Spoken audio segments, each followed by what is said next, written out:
નમસ્તે વિદ્યાર્થી મિત્રો, હાર્દિક સર એકેડમી યુટ્યુબ ચેનલમાં આપ સૌનું ખૂબ ખૂબ સ્વાગત છે. આજનો જે વિડીયો છે એમાં આપણે ચર્ચા કરશું 29મી જૂનના તમામ અગત્યના કરંટ અફેર વિશે.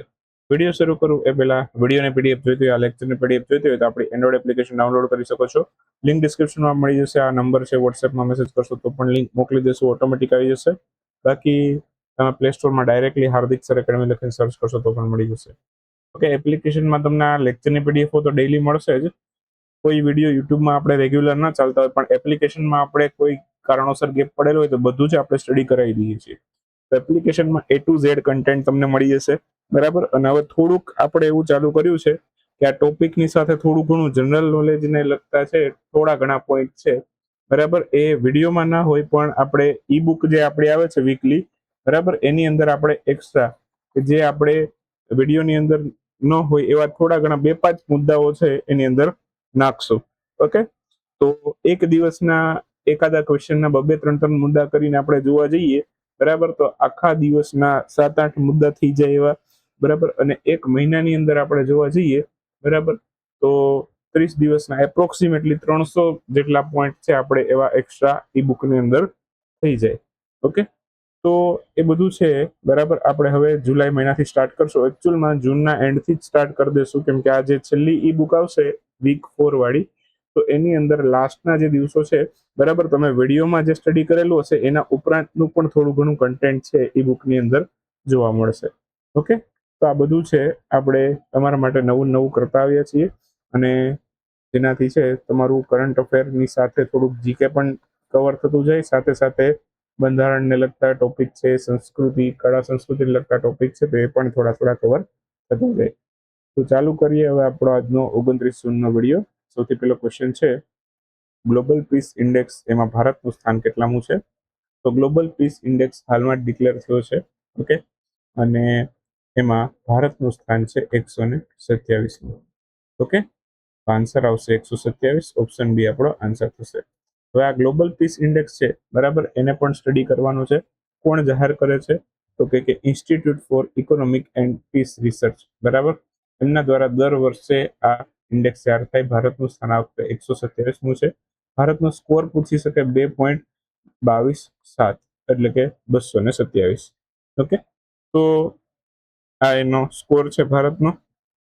કેટલામી આવૃત્તિ છે 2026માં? તો કે આની 20મી આવૃત્તિ છે. કેટલામી? 20મી આવૃત્તિ છે ઇન્ડેક્સની.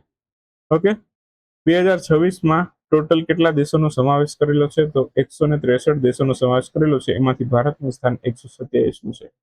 રેન્ક પાછળ જવાનું કારણ છે, બરાબર, આપણા મણિપુરમાં થયેલી થોડી ઘણી હિંસા અને પાકિસ્તાન સાથે થયેલો સરહદી તણાવ. તો આ બેયના કારણે છે ગયા વર્ષે આપણી રેન્ક છે, બરાબર, એ પાછળ ગઈ છે. ઓકે, ગયા વર્ષની કમ્પેરમાં આ વર્ષે પાછળ છે. ઓકે, 2025માં છે 115માં સ્થાને હતું, પણ એમાં જે ડેટા લેવાયો હોય, બરાબર, એ 2024નો લેવાયો હોય. અહીંયા 2025નો ડેટા અત્યારે લેવાયો છે, એટલે એ સમયગાળા દરમિયાન છે આપણે પાકિસ્તાન સાથેના તણાવ થયા હતા, મણિપુરમાં હિંસા, બરાબર. અત્યારે તો એ બધું થોડું ઘણું સ્ટેબલ આવી ગયું છે. મણિપુરમાં પણ અત્યારે લગભગ નવા મુખ્યમંત્રી આવી ગયા છે, તો એ બધું અત્યારે થોડું ઘણું સ્ટેબલ થઈ ગયું છે. ક્લિયર? આ ઉપરાંત વાત કરીએ તો વિશ્વનો સૌથી શાંત દેશ છે, બરાબર, આઇસલેન્ડ છે, અને વિશ્વનો સૌથી ઓછી શાંતિ ધરાવતો દેશ આ રિપોર્ટ પ્રમાણે રશિયા છે. સૌથી વધારે શાંતિ આઇસલેન્ડમાં, સૌથી ઓછી શાંતિ રશિયામાં. ઓકે, ગયા વર્ષે ભારતનો રેન્ક યાદ રાખજો. ઓકે, અને ગયા વર્ષ કરતા આપણા રેન્કમાં જે ઘટાડાના કારણો છે એ યાદ રાખજો. ઓકે, બાકી નેપાળમાં પણ વિરોધ પ્રદર્શન થયા હતા, રાજકીય અસ્થિરતા હતી, તો એના કારણે એના પણ શાંતિ સ્તરની અંદર સૌથી મોટો ઘટાડો નોંધાયો છે, બરાબર. નેપાળમાં પણ જેમ પ્રોટેસ્ટ થયા હતા આખું, બરાબર, ત્યાં પેલું સરકાર જ બદલી ગઈ જેનજીના પ્રોટેસ્ટના કારણે, બરાબર. આ ઉપરાંત બાકી ઇન્સ્ટિટ્યૂટ ઓફ ઇકોનોમિક પીસ રિસર્ચની વાત કરીએ તો એનું હેડક્વાર્ટર ઓસ્ટ્રેલિયાના સિડનીની અંદર આવેલું છે. ઓકે, સ્થાપના 2007માં થઈ હતી. આવી જ રીતે આંતરરાષ્ટ્રીય શાંતિ દિવસ એટલે કે ઇન્ટરનેશનલ ડે ઓફ પીસ છે, ક્યારે ઉજવાય તો કે 21મી સપ્ટેમ્બરે. ક્લિયર? તો એ પણ યાદ રાખજો. હાલમાં જ પીવી નરસિંહ રાવ એમની જન્મજયંતિની ઉજવણી કરવામાં આવી હતી. તે કયા રાજ્યના મુખ્યમંત્રી હતા? તો પીવી નરસિંહ રાવ આંધ્રપ્રદેશના પૂર્વ મુખ્યમંત્રી રહી ચૂકેલા છે. હાલમાં જ એમની જન્મજયંતિની ઉજવણી હતી. ભારતના વડાપ્રધાન તરીકે પણ એમણે કાર્ય કરેલું છે. ભારતના 9મા વડાપ્રધાન હતા અને આંધ્રપ્રદેશ રાજ્યના ચોથા મુખ્યમંત્રી પણ હતા. 105મી જન્મ જયંતિ હમણાં જ ગઈ 28મી જૂને. ઓકે, વિદેશ મંત્રાલય, રક્ષા મંત્રાલય, ગૃહ મંત્રાલય, આવા ઘણા બધા મંત્રાલયના મંત્રી તરીકે કાર્ય કરેલું છે. જન્મ બ્રિટિશ ઇન્ડિયા વખતના હૈદરાબાદમાં 28 જૂન 2021માં થયો હતો. ઓકે, અત્યારે 105 વર્ષ પૂરા થઈ ચુક્યા છે એમની જન્મ જયંતિને. ઓકે, બાકી 28 જૂનને નેશનલ ઇન્સ્યોરન્સ અવેરનેસ ડે તરીકે પણ ઉજવાય છે. રાષ્ટ્રીય આંકડાકીય દિવસની ઉજવણી કઈ તારીખે થઈ છે? 29 જૂન આજે છે રાષ્ટ્રીય આંકડાકીય દિવસ. ઓપ્શન સી આપણો આન્સર થશે. હાલ આજે 19માં રાષ્ટ્રીય આંકડાકીય દિવસની ઉજવણી 29 જૂન 2026ના રોજ કરવામાં આવી છે. કોની જન્મ જયંતિને આપણે આંકડાકીય દિવસ તરીકે ઉજવીએ છીએ? તો પ્રોફેસર પીસી મહાલનોબિસની જન્મ જયંતિ 29 જૂને આવે છે. એમની જન્મ જયંતિને રાષ્ટ્રીય આંકડાકીય દિવસ નેશનલ સ્ટેટિસ્ટિક ડે તરીકે ઉજવીએ છીએ. આની શરૂઆત ક્યારે કરી? તો કે આપણે 2007માં રાષ્ટ્રીય આંકડાકીય દિવસની શરૂઆત કરી. વિશ્વ આંકડાકીય દિવસ પૂછે તો 20 ઓક્ટોબર આવે છે. 2026ની થીમ છે unlocking the potential of administrative data. Clear? તો અહીં આ વખતની થીમ છે. પીસી મહાલનોબિસ વિશે થોડી ઘણી વાત કરીએ તો 29 જૂન 1893ના રોજ એમનો જન્મ થયો હતો. ઓકે, અને 2026માં અત્યારે એમની 133મી જન્મ જયંતિ છે. ઓકે, અને આ ઉપરાંત 1968માં પદ્મ વિભૂષણ પુરસ્કારથી પણ એમને સન્માનિત કરવામાં આવેલા છે. એના પછીનો ક્વેશ્ચન, કેન્દ્ર સરકાર, નાગાલેન્ડ અને કયું રાજ્ય છે જેમણે કાચા તેલ અને કુદરતી ગેસોના સંશોધન અને ઉત્પાદન એના માટે ઐતિહાસિક ત્રિપક્ષીય કરાર કર્યા છે? 2 રાજ્ય અને કેન્દ્ર સરકાર, ત્રણેય વચ્ચે ત્રિપક્ષીય કરાર થયા છે. બરાબર, નાગાલેન્ડ, કેન્દ્ર સરકાર અને બીજું કયું? તો કે આસામ. ઓપ્શન સી આપણો આન્સર બનશે. તો હાલમાં જ કેન્દ્ર સરકાર, આસામ અને નાગાલેન્ડ ત્રણેય વચ્ચે કાચા તેલ અને કુદરતી ગેસના સંશોધન ઉત્પાદન માટે ત્રિપક્ષીય કરાર થયેલા છે. કરારમાં કોણ હાજર હતું? એક તો આપણા ગૃહમંત્રી અમિત શાહ, પેટ્રોલિયમ મંત્રી હરદીપસિંહ પુરી, ઓકે, આસામના મુખ્યમંત્રી હેમંત બિસ્વા શર્મા અને નેફ્યુ રિયો, બરાબર, એ નાગાલેન્ડના મુખ્યમંત્રી છે. ચારે ચારની હાજરીમાં ત્રિપક્ષીય કરાર થયા છે.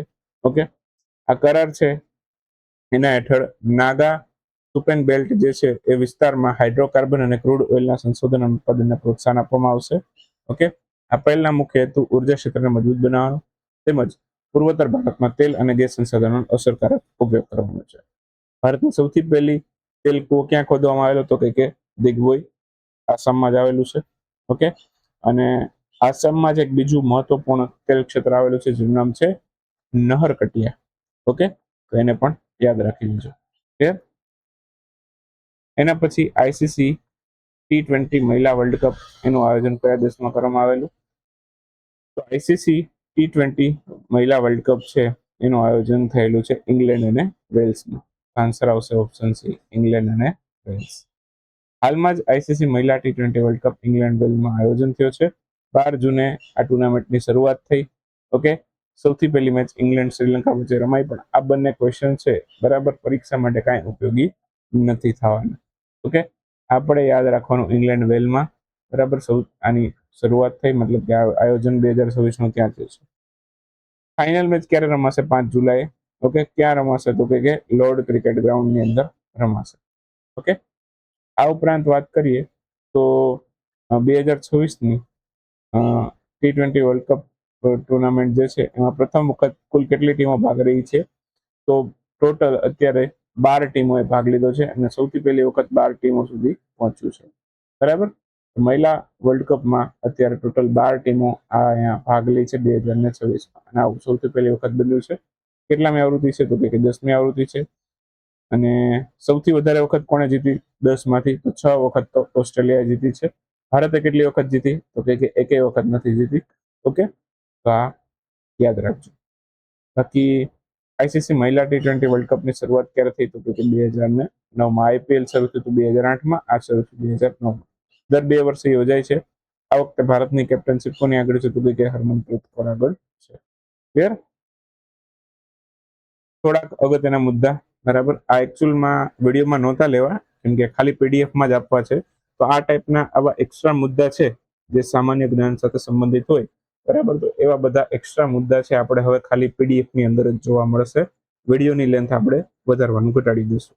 ક્લિયર? તો આપણે વિડીયોનો ટાર્ગેટ 15 મિનિટનો હોય છે, ક્યારેક ક્યારેક 20 મિનિટે પહોંચી જાય છે. મારે 15 મિનિટનો જ રાખવો છે, બરાબર. એટલે જેમને પણ એક્સ્ટ્રા કન્ટેન્ટ સ્ટડી કરવાની, આવું જીકે સંબંધિત પોઈન્ટ સ્ટડી કરવાની ઈચ્છા છે, આપણો પેઇડ કોર્સ લઈ લેજો. તો આ ટાઈપનું છે, તમને ધીમે ધીમે આવા પોઈન્ટ છે એપ્લિકેશનની અંદર જોવા મળશે. ક્લિયર? ચાલો, તો એના પછીની વાત કરીએ તો આઈસીસી મહિલા વન ડે વર્લ્ડ કપ, બરાબર. એનું અંદર છે ભારત હાલમાં વિજેતા બન્યું હતું. આ વાત થાય છે 2025ના વર્લ્ડ કપની, બરાબર. તો યર આમાં નથી લખ્યું, પણ હું લખી દઉં છું, બરાબર. હમણાં જ આઈસીસી મહિલા વન ડે વર્લ્ડ કપ છે, એમાં ભારત વિજેતા બન્યું. કોને હરાવીને? તો કે દક્ષિણ આફ્રિકાને હરાવીને ભારત વિજેતા બન્યું હતું મહિલા વન ડે વર્લ્ડ કપની અંદર. ઓકે. ત્યાર પછી પુરુષ T20 વર્લ્ડ કપની વાત કરીએ, બરાબર. તો એમાં અત્યાર સુધી ભારત છે 3 વખત વિજેતા બન્યું છે. ક્યારે ક્યારે?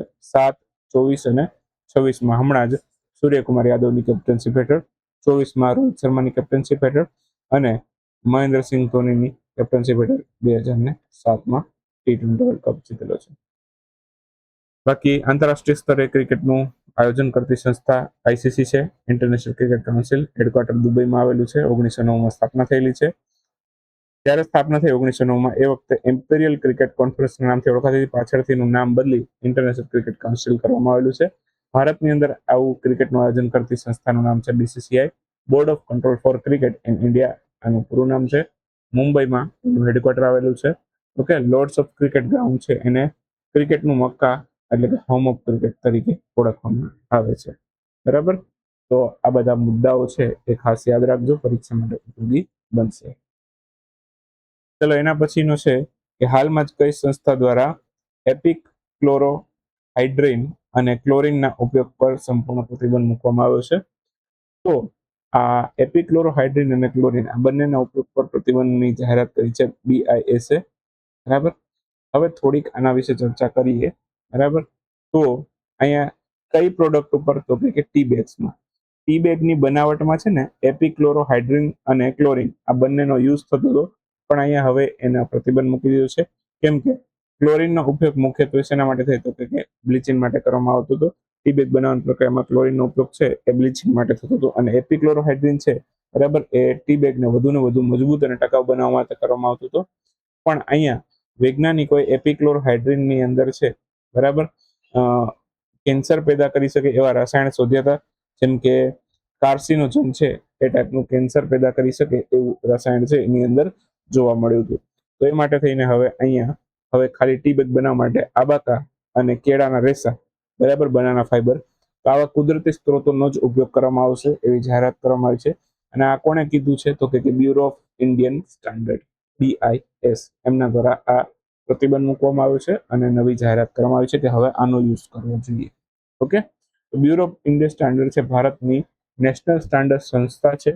1986ના એક્ટ હેઠળ એની સ્થાપના થઈ છે. ઓકે. હેડક્વાર્ટર નવી દિલ્હીમાં આવેલું છે, બરાબર. ગ્રાહક બાબતો, ખાદ્ય અને જાહેર વિતરણ મંત્રાલય હેઠળ એ કાર્ય કરે છે. આવી જ રીતે ફૂડ સેફ્ટીની બાબતમાં કાર્ય કરતી સંસ્થા FSSAI છે, જેનું ફૂલ ફોર્મ થાય food safety and standard authority of India. ભારતમાં વિશ્વના સૌથી મોટા ચા ઉત્પાદક અને ઉપભોક્તા દેશમાંથી એક છે ભારત. ઓકે.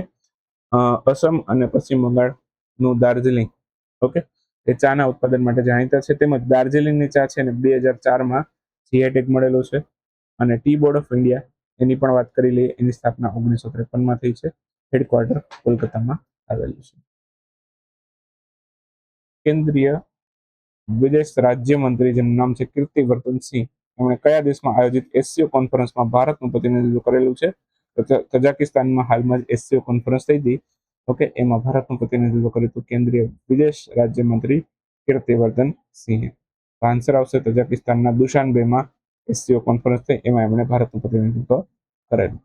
સંઘાઈ સહયોગ સંગઠનની શરૂઆત છે, બરાબર, એ ક્યારે થઈ? તો કે 1996માં. હવે જ્યારે 1996માં શરૂ થયું ત્યારે એ માત્ર કયા નામથી ઓળખાતું હતું? સંઘાઈ 5 નામથી ઓળખાતું હતું. પાછળથી 2001નું વર્ષ આવ્યું, એ પછી એનું નામ બન્યું સંઘાઈ સહયોગ સંગઠન, એટલે કે સંઘાઈ કોઓપરેશન ઓર્ગેનાઇઝેશન. ભારત પાકિસ્તાન સદસ્ય ક્યારે બન્યા? તો કે 2017માં, બરાબર. ઇન્ડિયા અને પાક બંને જોડાયા. ઈરાન એસસીઓનો 9મો સદસ્ય બન્યો હતો અને બેલારુસ છે લેટેસ્ટ હમણાં 10મો સદસ્ય બનેલું. ઓકે. 2025નું જે એસસીઓ સમિટ છે ચીનના કિંગદાઓમાં યોજાઈ હતી અને 2026ની જે છે બરાબર એ કિર્ગિસ્તાનમાં યોજાવાની છે. ઓકે, બાકી આનું હેડક્વાર્ટર ચીનના બીજિંગની અંદર આવેલું છે, એ પણ યાદ રાખી લેજો. સંઘાઈ સહયોગ સંગઠન નામ છે પણ હેડક્વાર્ટર બીજિંગમાં છે, ધ્યાન રાખજો. ઓકે, અને આમાં જ્યારે પ્રશ્ન પૂછે ત્યારે સંઘાઈ આપે જ છે 100%ની ગેરંટી સાથે. ઓકે, બાકી તજાકિસ્તાનની વાત કરીએ છીએ, ત્યાં આયોજન થયું છે તો લેન્ડલોક દેશ છે. અફઘાનિસ્તાન, કિર્ગિસ્તાન, ચીન, ઉઝબેકિસ્તાન બધાની સરહદ એને પડે છે. રાજધાની દુશાનબે છે, ચલણ એનું સોમોની છે. એસસીઓના સ્થાપક દેશોની વાત કરીએ બરાબર, તો એમાં ચીન, રશિયા, કઝાકિસ્તાન, કિર્ગિસ્તાન, તજાકિસ્તાન અને ઉઝબેકિસ્તાન આટલા દેશોનો સમાવેશ થાય છે. ટોટલ 6 દેશો સ્થાપકમાં હતા. ભારત પાકિસ્તાન પાછળથી આવ્યા 2017માં બરાબર, તો ત્યારે 8 થયા, પછી 9મો ઈરાન બન્યો, 10મો બેલારુસ બન્યો. ક્લિયર, બધું યાદ રાખજો. બાકી હાલમાં 10 સભ્યો છે, 10મો કોણ છે તમને ખબર છે. ભારતે 2023માં એસસીઓનું આયોજન કર્યું હતું. આની સાથે બીજી કઈ ઇવેન્ટની અધ્યક્ષતા 2023માં ભારતે કરી હતી? કોઈને યાદ હોય તો કહેજો. એસસીઓની તો કરી હતી, બીજી કેની કરી હતી એ તમારે મને કહેવાનું છે. ચાલો, એના પછી નેક્સ્ટ છે એક વાક્યના ક્વેશ્ચનો. હાલમાં જ રાષ્ટ્રીય સાંખ્યિકી આયોગના અધ્યક્ષ કોણ બન્યું છે? તો સૈબેલ ચટ્ટોપાધ્યાયના અધ્યક્ષ બન્યા છે. સોશિયલ મીડિયાનો ઉપયોગ કરવા પર કયા દેશે ન્યૂનતમ વય મર્યાદા છે 15 વર્ષ નિર્ધારિત કરી છે? તો 15 વર્ષની વય મર્યાદા યુએઈ એ રાખી છે. આન્સર આવશે યુએઈ. હાલમાં જાહેર થયેલ ક્યુએસ વર્લ્ડ યુનિવર્સિટી રેન્કિંગ 2027માં કઈ સંસ્થા એને ભારતની સર્વોચ્ચ શિક્ષણ સંસ્થા જાહેર કરવામાં આવી છે? તો આઈઆઈટી દિલ્હીને જાહેર કરી છે. ચર્ચામાં રહેલ જોજીલા ટનલની લંબાઈ કેટલી છે? તો 13.153 કિલોમીટરની લંબાઈ છે. હાલમાં જ આયોજિત 11મી અવર ઓશિયન કોન્ફરન્સ દરમિયાન કેટલા દેશોએ મોમ્બાસા ડિક્લેરેશન અપનાવ્યું છે? તો ટોટલ 15 દેશો છે જેમણે મોમ્બાસા ડિક્લેરેશન અપનાવેલું છે. CBN@361 ડિગ્રી પોલીમેથ નામનું પુસ્તકનું વિમોચન કોણે કર્યું છે? તો સકામુરી શ્રીનિવાસ પ્રસાદે કરેલું છે. કયા રાજ્યના જસદાન પટારી સંદૂક છે એને જીઆઈ ટેગ મળ્યો છે? તો આ ગુજરાતના જસદાન પટારી સંદૂક છે એને જીઆઈ ટેગ મળ્યો છે. નવા અપરાધિક કાયદા પર ન્યાય સંહિતા પ્રદર્શનનું ઉદ્ઘાટન કયા સ્થળે કરવામાં આવ્યું છે? આ પુડુચેરી ખાતે કરવામાં આવ્યું છે. હાલમાં જ શોધકર્તાઓ દ્વારા કયા રાજ્યમાં 1.5 વર્ષ જૂના જીવાશ્મોની શોધ કરવામાં આવે છે? તો આ ઓડિશામાં કરવામાં આવે છે. પૂર્વોત્તરના સૌથી મોટા ઓર્ગેનિક મસાલા પ્રોસેસિંગ પ્લાન્ટ એનું ઉદ્ઘાટન કયા સ્થળે કરવામાં આવેલું છે? તો આ મેઘાલય ખાતે કરવામાં આવેલું છે. મિસ ગ્રાન્ડ ઇન્ટરનેશનલ 2026નું આયોજન ક્યાં થયું? આ ભારતમાં થયું છે. અને હાલમાં જ ભારતની પ્રમુખ આંતરરાષ્ટ્રીય પ્રદર્શની જેનું નામ છે ભારત બિલ્ડકોન, એનું આયોજન ક્યાં થયું? આ નવી દિલ્હીમાં કરવામાં આવેલું છે. દોસ્તો, આ તો 29 તારીખનો વિડીયો. મળશું 30 તારીખના વિડીયોમાં. ત્યાં સુધી રજા લેશો.